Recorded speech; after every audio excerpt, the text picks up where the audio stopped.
Hello दोस्तों, हमारे channel पे आपका स्वागत है। ज़िंदगी के लिए जो आप सोचते हो ऐसा ज़रूरी नहीं है कि ज़िंदगी भी आपके लिए ऐसा ही सोचे। मेरा नाम प्रिया है। जवान लड़की अगर घर में हो तो माँ बाप के लिए चिंता का विषय होता है। मेरी उम्र 28 के ऊपर हो गई थी। कई रिश्ते आए लेकिन कहीं बात नहीं बनी। फिर एक दिन एक रिश्ता आया। वो हमारे शहर से थोड़ी दूर गाँव में रहते थे। लड़के का नाम संजय है। लड़का अच्छा था और उनका खेती बाड़ी का काम था। लड़के की माँ नहीं थी। उनके घर में सिर्फ वो और उनके पिता ही रहते थे। मेरी शादी उनसे होना तय हो गया। उनके बारे में इससे ज़्यादा और कुछ नहीं जानती थी। शादी की तैयारी होने लगी। मैं भी इस बात से खुश थी कि मेरे माँ बाप की चिंता अब दूर हो रही है। लेकिन मेरी ज़िंदगी में आगे क्या होगा इसका मुझे पता नहीं था। शादी की तैयारियों में समय निकलता गया और आखिरकार शादी का दिन भी आ गया। शादी वाले दिन जैसे ही लड़के के चेहरे पर खुशी और उत्साह रहता है, ऐसा कुछ भी मुझे नज़र नहीं आया, चेहरे पर दिखाई नहीं दिया। उन्हें देखकर ऐसा लग रहा था जैसे उनकी शादी उनकी मर्जी के बिना करवाई जा रही हो। लेकिन मैं मन में यही सोच रही थी, जो भी ख्याल मेरे मन में आ रहे हैं ऐसा कुछ भी ना हो। अपनी ज़िंदगी में अच्छे होने की उम्मीद लिए मैं बैठी थी। शादी करके मैं उनके घर गई।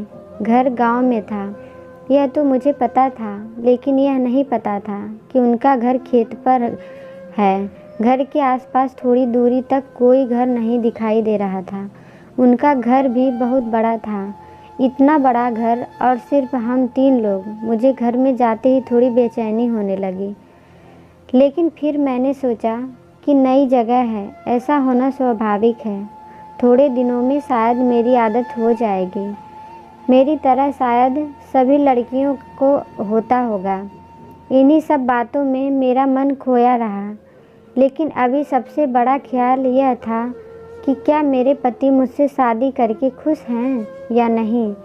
अभी तक मैंने उनसे कोई बात नहीं की और मैं इसी इंतज़ार में थी कि उससे बात हो। सुहाग रात पर मैं अपने कमरे में थी, सेज पर बैठी इनका इंतज़ार कर रही थी। मन में कई तरह के ख्याल और सवाल थे। आगे क्या होगा इस बात से मैं अनजान थी। धीरे धीरे समय बीतता गया और इंतज़ार करते करते आधी रात हो गई, लेकिन अभी तक मेरे पति कमरे में नहीं आए थे। आधी रात के बाद मैंने सोचा कि शायद किसी काम में होंगे। शादी में बहुत काम होते हैं और सब उन्हें संभालना होता है। यह सोचकर मैं वहीं बिस्तर पर सो गई। सुबह मेरी नींद खुली और मैं तैयार होकर बाहर गई तो वो मुझे घर के बरामदे में सोए दिखाई दिए। शादी की पहली रात कोई अपनी पत्नी के कमरे में ना सोकर बाहर क्यों सोएगा। मेरे ससुर ने मुझे देखा और पूछा कि बेटा सब ठीक है ना। मैंने भी उन्हें कहा सब ठीक है। मेरे ससुर ने तब कहा कि बेटा मैं तुम्हें संजय के बारे में कुछ बताना चाहता हूँ। मेरा बेटा मन का बहुत अच्छा है, लेकिन इसे छोटी छोटी बातों पर गुस्सा आ जाता है। तुम अभी इसे समझना, मैं तुम्हें बता दूं कि उसमें थोड़ा समय लगेगा। तुम दोनों एक दूसरे को समझना, बस इसके गुस्से और कम बोलने का बुरा मत मानना और ज़्यादा सवाल मत पूछना। यह बात मुझे कुछ समझ नहीं आई। यह किस और इशारा था, लेकिन मैंने उस समय सिर्फ हाँ कहकर उनकी बात मान ली। मैं उनसे और कहती भी क्या। मैं सुबह जब घर का काम कर रही थी तब कोने में एक दरवाजे पर बड़ा ताला लगा हुआ था। घर में ही इतना बड़ा ताला लगा कर रखा है, यह बात मुझे अजीब सी लगी। मेरे पति घर में चले गए थे। मैं पूरा घर देख रही थी, साथ ही सफाई भी कर रही थी। उस दरवाजे के ताले में मेरे मन अभी भी सवाल उठा रहे थे। मैंने मेरे ससुर जी से बोला कि पापा जी इस कमरे की चाबी दे दीजिए, सफाई कर देती हूँ। वो बोले नहीं, रहने दो। इसके नीचे तहखाने में एक छोटा कमरा है, उसमें जाने की कोई ज़रूरत नहीं है, रहने दो। उन्होंने जिस तरह से बोला उनका देखकर ही मैं डर गई। पता नहीं उन्हें इस बात पर गुस्सा क्यों आ गया। उस समय मैंने सिर्फ हाँ में सर हिला दिया, लेकिन फिर बाद में सोचती रही कि आखिर वहाँ क्या है। कुछ देर बाद मेरे ससुर भी घर से चले गए। मैंने पूरा घर देखा, लेकिन मैंने मेरी सास की एक भी तस्वीर नहीं देखी। यह बात थोड़ी सोचने लायक थी। नया घर और भी लगभग सुनसान जगह, पर उसमें भी कई सवाल। यह सब मेरे लिए बड़ा अजीब था। रात हो गई और वो और ससुर जी दोनों घर आ गए थे। खाना खाने के बाद मैं अपने कमरे में गई। जैसा कि मैंने कहा, मुझे अब इस घर में थोड़ा अजीब सा लग रहा था। घर में बात करने वाला कोई नहीं। मैं सोच रही थी कि आज भी वो बाहर सोएंगे, लेकिन थोड़ी देर बाद वो कमरे में आ गए। उनके आते ही मैं डर गई। वो कमरे में आए, लेकिन बिना कुछ बोले और मुझे देखे वो बिस्तर पर सो गए।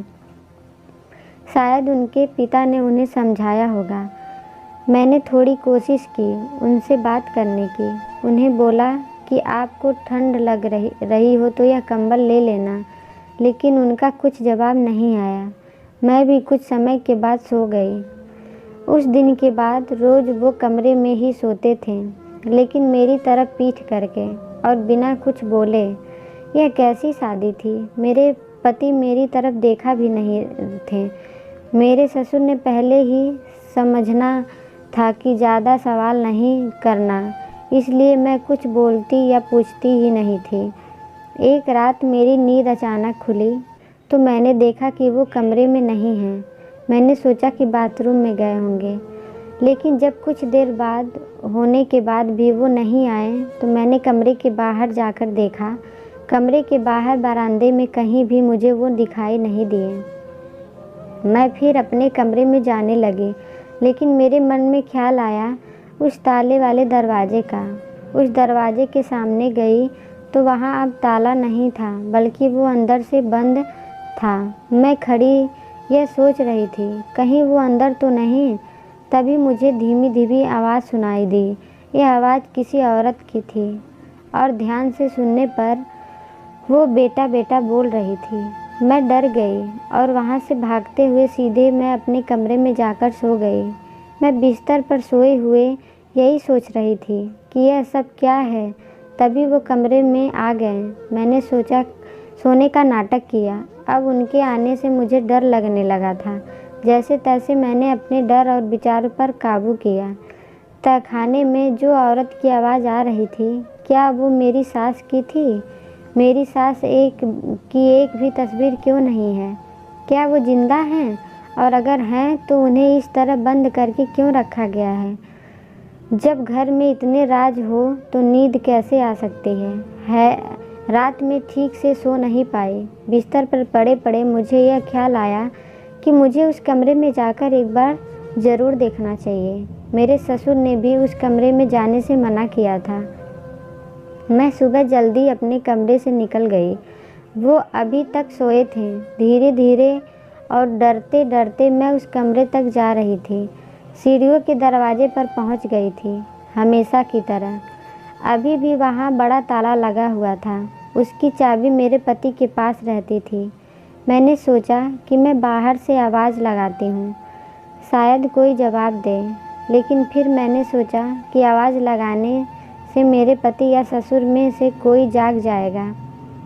मुझे समझ आ गया था कि उस कमरे में जाना है तो चाबियों के साथ आना होगा। मैं वहाँ से चली गई। उस रात के बाद मैं बड़ी बेचैन हो गई थी, लेकिन मेरे पति के स्वभाव में कोई बदलाव नहीं आया था। उनके लिए ऐसा था जैसा कि कुछ हुआ ही नहीं हो। सुबह सुबह ही मेरे माँ और पिता अचानक ही मेरे ससुराल आ गए। वो वहाँ से गुजर रहे थे, इसलिए मुझसे मिलने आ गए। मेरी माँ को देखकर मुझे रोना आ गया। जी तो चाहा कि यह सब जो है वो उन्हें बता दूँ, लेकिन मैं बताती भी तो क्या। अभी तो मुझे भी ठीक से नहीं पता कि यहाँ हो क्या रहा है। मेरी माँ मुझसे पूछती है कि बेटी सब ठीक है ना। मैंने कहा ठीक है, लेकिन उन्हें मैं कैसे बताऊँ कि यहाँ कुछ भी ठीक नहीं है। ना मेरा पति मेरे साथ पति की तरह रहता है, ना ही इस घर में क्या हो रहा है उसका मुझे पता है नहीं है, लेकिन मैं अभी उन्हें भी चिंता में नहीं डालना चाहती थी, इसलिए मैंने मेरी माँ को कुछ नहीं बताया। उनके जाने के बाद जब मेरे ससुर घर पर थे तो मैंने उनसे पूछ लिया कि पिताजी सासू माँ कैसे चल बसी। उन्होंने मेरी तरफ ऐसे देखा जैसे कि मैंने कोई बहुत गलत बात पूछ ली हो। बोले, बेटा तुमने मुझसे तो यह बात पूछ ली, लेकिन भूल कर भी यह बात कभी अपने पति से मत पूछ लेना। समय आने पर मैं तुम्हें सब बताऊंगा, अभी इस बात को मत करो। इतना कहकर वो चले गए। अब रात होने में डरने लगी थी। रात फिर वही होता। मेरे पति आधी रात को उसी कमरे में जाते और वहाँ से मुझे बहुत धीमी धीमी आवाज़ें सुनाई देती। उस रात मैंने सोच लिया था कि आज मैं चाबी लेकर ही रहूँगी। रात जब वो कमरे में आकर थोड़ी देर बाद सोए तो मैंने धीरे से उनकी जेब से चाबी निकाल ली। सुबह जल्दी ही मैं उस कमरे की ओर गई। मन में कई तरह की बातें और डर था।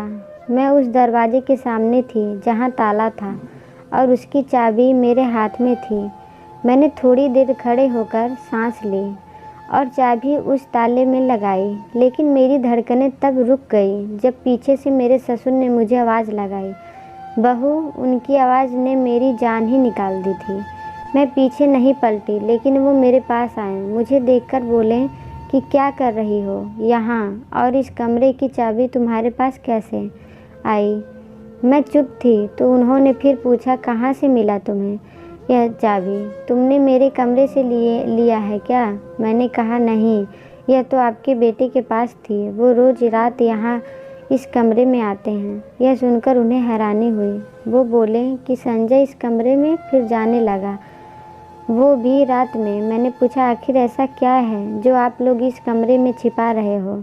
यहाँ से रात को मेरा बेटा बेटा की आवाज़ आती है। क्या संजय की माँ इस कमरे में है? मेरे ससुर ने यह सब सुनकर कहा कि गलती मेरी है, तुम्हें ये सब पहले ही बता देना चाहिए था। मुझे पता नहीं था कि तुम ऐसा कुछ सोचने लगोगी। उन्होंने मेरे साथ से चाबी ले ली और सीढ़ियों का दरवाज़ा खोला। नीचे उतर कर एक कमरे में गए। कमरा खोलते ही मुझे कमरे का राज पता चल गया। कमरे में मेरी सास का सारा सामान, कपड़े, तस्वीरें और गहने थे। उसके बाद ससुर जी ने मुझे बताया कि संजय की माँ 2 साल पहले एक एक्सीडेंट में चल बसी। वो अपने भाई के यहाँ जा रही थी। संजय को उस दिन उससे कहा कि वो उसे उसके भाई के पास ले जाएं। अगले दिन वापस आ जाएंगे, लेकिन संजय ने मना कर दिया। कहा कि उसे नहीं जाना, मुझे अच्छे से बाइक चलाना नहीं आता। इसलिए उसने अपने भाई को बुला लिया, लेकिन जाते वक्त उनकी बाइक फिसल कर गिर गई। संजय की माँ को सर पर चोट लगी, जिस कारण उनकी मृत्यु हो गई। संजय अपनी माँ की मौत का खुद को जिम्मेदार मानता है। उसका मानना है कि अगर वो उस दिन माँ को ले जाता तो ऐसा कुछ भी नहीं होता। उस घटना के बाद वो कई दिनों तक बोला नहीं। बड़ी मुश्किल से मैंने उसे संभाला है। बात बात पर वो अपनी माँ को याद करके रोने लगता है, गुस्सा करने लगता है, खुद को कोसने लगता है। उसे उसकी माँ की याद ना आए, इसलिए उसका सारा सामान मैंने यहाँ पर रख दिया। वो अपनी माँ से बहुत प्यार करता था। उसके फ़ोन में कई वीडियो हैं उसकी माँ के साथ। शायद रात में जाकर वो यही सब फिर देखने लगा है। मैंने सोचा कि उसकी ज़िंदगी में अगर प्यार आएगा तो शायद कुछ हद तक वो फिर से खुश हो सकेगा। इसलिए मैंने उसकी शादी करवा दी। उसकी माँ उसे शादी के लिए कहती थी, लेकिन वो मना करता था। शादी के वक्त भी वो यही कह रहा था कि माँ नहीं है तो शादी करके किसे खुश करूँ। इसलिए मैं तुम्हें कहा था, उसे गलत मत समझो। उसे प्यार की ज़रूरत है। उसे यह विश्वास दिलाना है कि जो हो गया अब उसे बदला नहीं जा सकता। उसमें उसकी कोई गलती नहीं है। कुछ समय पहले जिस पति से मैं डर रही थी, अब उसके लिए मेरे दिल में प्यार और सहानुभूति जाग गई। जो अपनी माँ से इतना प्यार करता है वो कैसे बुरा हो सकता है। मैंने उसी समय अपने ससुर से कहा कि अब आप बिल्कुल भी चिंता मत करें, मैं उन्हें संभाल लूँगी। सुबह जब वो घर से बाहर जाने लगे तब मैंने उन्हें कहा कि आप बहुत अच्छे हैं। उनका कोई जवाब नहीं आया, लेकिन एक हल्की सी मुस्कान ज़रूर आई। माँ की जगह तो कोई नहीं ले सकता, लेकिन फिर भी मैं कोशिश करूँगी कि वो अपने आप को दोषी समझना बंद करें। धीरे धीरे मुझे उनकी मुस्कान वापस लानी है और मुझे पता है मैं ऐसा कर सकती हूँ। आपको ये कहानी कैसी लगी हमें कमेंट बॉक्स में ज़रूर बताएं।